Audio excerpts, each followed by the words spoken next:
अस्सलामुअलैकुम dear students, I hope कि आप सब लोग ठीक ठाक होंगे।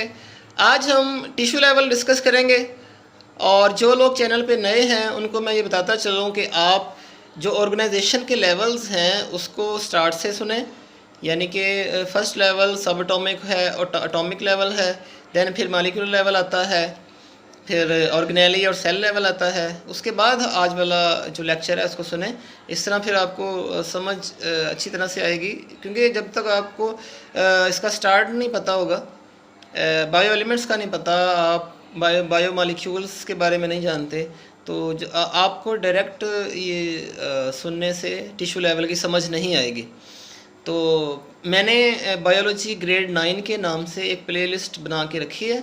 उसमें ये तमाम लेक्चर्स बड़ी तरतीब के साथ पढ़े हुए हैं, तो वो आप सुने उसको तरतीब से, ताकि आप जो नए बच्चे हैं जो 9th क्लास में बायोलॉजी पढ़ने जा रहे हैं नेक्स्ट सेशन में, उनको ये सारी की सारी चीज़ें जो हैं वो क्लियर हो सकें। तो चलिए हम आज का जो लेक्चर है टिश्यू लेवल वो स्टार्ट करते हैं। जी स्टूडेंट्स, आज का हमारा जो टॉपिक है वो है टिश्यू लेवल। सबसे पहले आपको ये पता होना चाहिए कि टिश्यू क्या होता है। टिश्यू एक जैसे सेल्स का ग्रुप है, यानी कि टिश्यू जो है वो एक्चुअली क्या है, वो सेल्स का ही ग्रुप है। और सेल हम कल बड़ी अच्छी तरह से डिस्कस कर चुके हैं कि सेल किसी भी जानदार के जिसकी साख्त और उसके फेल की बुनियादी इकाई होता है। तो जब एक जैसे सेल्स जिनकी साख्त एक जैसी है, जो अपने फंक्शंस में अपने अफ़ाल अदा करने में एक जैसे हैं, जब वो इकट्ठे होते हैं और वो एक ग्रुप बन जाता है तो उसको हम नाम देते हैं टिश्यू का। तो हम टिश्यू लेवल पे भी किसी भी जानदार को स्टडी कर सकते हैं, और ये हम पीछे पढ़ चुके हैं कि टिश्यूज़ की जो स्टडी है, टिश्यूज़ का जो मुतालिया है, उसको हम हिस्टोलॉजी कहते हैं। तो ये चीज़ मैंने आपको रिकॉल करवा दी है। अच्छा, अब इनका काम क्या है? ये ख़ास काम अंजाम देते हैं। जिस्म के अंदर कोई भी ख़ास काम अंजाम देंगे, और इस काम को अंजाम देने में तमाम के तमाम सेल्स जो कि इस ग्रुप का यानी टिश्यू का हिस्सा हैं, वो अपना अपना जो उनका फंक्शन है, उनका फेल है, उसको वो अदा करेंगे। ठीक है। अब मैं इसकी आपको मिसाल देता हूँ बड़ी आसानी से कि मेंढक का ऑपरेशन 9th क्लास के अंदर जो एक प्रैक्टिकल है, फर्स्ट चैप्टर के अंदर ही आता है, उसका उस प्रैक्टिकल का नाम है कि मेंढक का ऑपरेशन किया जाएगा। अच्छा, अब हम बायोलॉजी सेक्शन के 5 स्टूडेंट्स को हम सिलेक्ट करते हैं। अब आप फ़र्ज़ कर लें कि उनमें से हर स्टूडेंट जो है वो एक सेल है। ठीक है। अब हमने 5 स्टूडेंट्स को यानी 5 सेल्स को हमने इकट्ठा कर दिया। उनका काम क्या है? उन्होंने एक ख़ास काम अंजाम देना है। वो काम क्या है? मेंढक का ऑपरेशन। ठीक है जी। अब इसमें से हम कहते हैं कि एक सेल जो है यानी एक स्टूडेंट जो है वो मेंढक को लेके आएगा।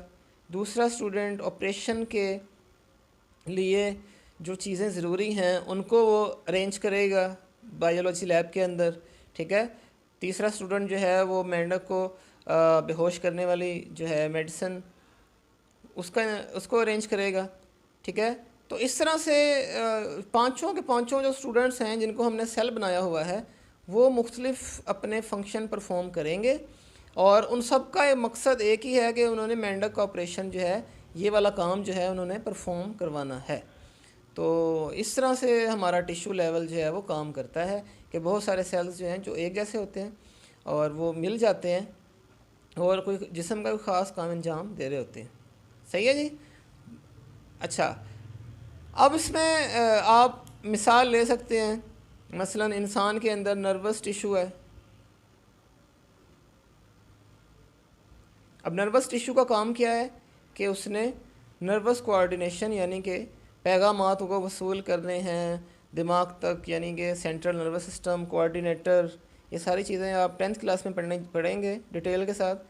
तो नर्वस टिश्यू यानी कि वो उसमें जो सेल्स होंगे, एक बड़ा मशहूर सेल जिसका नाम नर्व सेल या जिसको हम न्यूरॉन भी कहते हैं। ठीक है जी।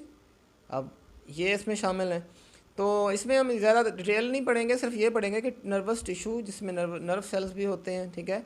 और न्यूरोग्लाइल सेल्स भी होते हैं। अब इनका काम क्या है कि इन्होंने कोऑर्डिनेशन करवानी है जिस्म के अंदर, पैगामात को उन्होंने वसूल करना है, दिमाग तक पहुंचाना है और दिमाग से फिर वापस इफ़ेक्टर्स तक, यानी कि जहाँ जिन्होंने रद्द अमल देना है वहाँ तक पहुँचाना है। तो ये मैंने आपको एक मिसाल दी छोटी सी। इस तरह से नर्वस टिशू के अंदर मौजूद जो मुख्तलिफ सेल्स होते हैं वो इस तरह से काम करते हैं।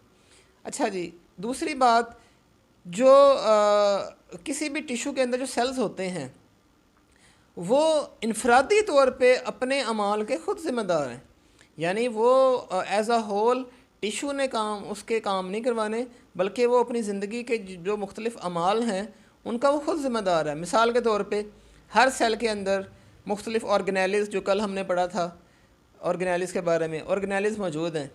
अच्छा जी, तो सेल जो है अपनी रेस्पिरेशन का ख़ुद ज़िम्मेदार है, और ये रेस्पिरेशन कहाँ पे होती है जी? माइटोकॉन्ड्रिया के अंदर। फिर सेल अपनी प्रोटीन बनाने का ख़ुद ज़िम्मेदार है, यानी कि राइबोसोम जिन्होंने ये प्रोटीन तैयार करनी है वो हर सेल उसका ख़ुद ज़िम्मेदार है। यानी ये टिशू जो होगा, टिशू इसका ज़िम्मेदार नहीं है, यानी टिशू में मौजूद बाकी सेल्स किसी दूसरे सेल की ज़िंदगी के अमाल इंजाम देने के ज़िम्मेदार नहीं है, बल्कि वो ख़ुद ही उसका ज़िम्मेदार होगा। तीसरी चीज़, मगर ये वो हर सेल जो है वो एज आ टिशू जो है उसके भी अफ़ाल परफॉर्म करेगा। मिसाल के तौर पे नर्वस टिशू है, उसने क्या काम करना है कि उसके अंदर मौजूद सेल्स ने कोऑर्डिनेशन करवाने में मदद करनी है, लिहाजा वो उन अमाल को भी अंजाम देगा। अब हम कुछ मिसालें पढ़ लेते हैं इन टिश्यूज़ की। सबसे पहले हम पौधे के अंदर देखते हैं। पौधे के अंदर मुख्तलिफ़ टिश्यूज़ होते हैं, एपिडर्मल टिश्यू है, ग्राउंड टिश्यूज़ हैं, ठीक है जी, और मेरिस्टेमेटिक टिश्यूज़, बहुत सारे टिश्यूज़ उसमें आ जाते हैं। तो इन तमाम टिश्यूज़ को हम चैप्टर नंबर 4 में डिटेल से डिस्कस करेंगे। दैन फिर हम जानवरों की भी कुछ मिसालें ले लेते हैं, जानवर के टिश्यूज़ की। उसमें नर्वस टिश्यू आ जाता है, मस्कुलर टिश्यूज़ आ जाता है, और ग्लैंडुलर टिश्यूज़ वगैरह, ये बहुत सारे टिश्यूज़ इनकी इसमें आ जाते हैं। तो इनको भी हम चैप्टर नंबर 4 में बड़ी डिटेल से डिस्कस करेंगे। तो टिश्यू लेवल पे हमने सिर्फ यही पढ़ना है कि टिश्यू क्या होता है, उसमें मुख्तलिफ सेल्स किस तरह से काम अंजाम देते हैं, उनकी मिसालें हमने देख ली। तो ये टिश्यू लेवल ऑर्गेनाइजेशन लेवल्स के अंदर बड़ा इंपॉर्टेंट लेवल है, जिस पे हम मुख्तलिफ जानदारों को स्टडी कर सकते हैं। तो अगले लेक्चर में इंशाल्लाह हम ऑर्गन और ऑर्गन सिस्टम लेवल को डिस्कस करेंगे। तो चैनल के साथ आप जुड़े रहिए। बहुत शुक्रिया। अल्लाह हाफ़िज़।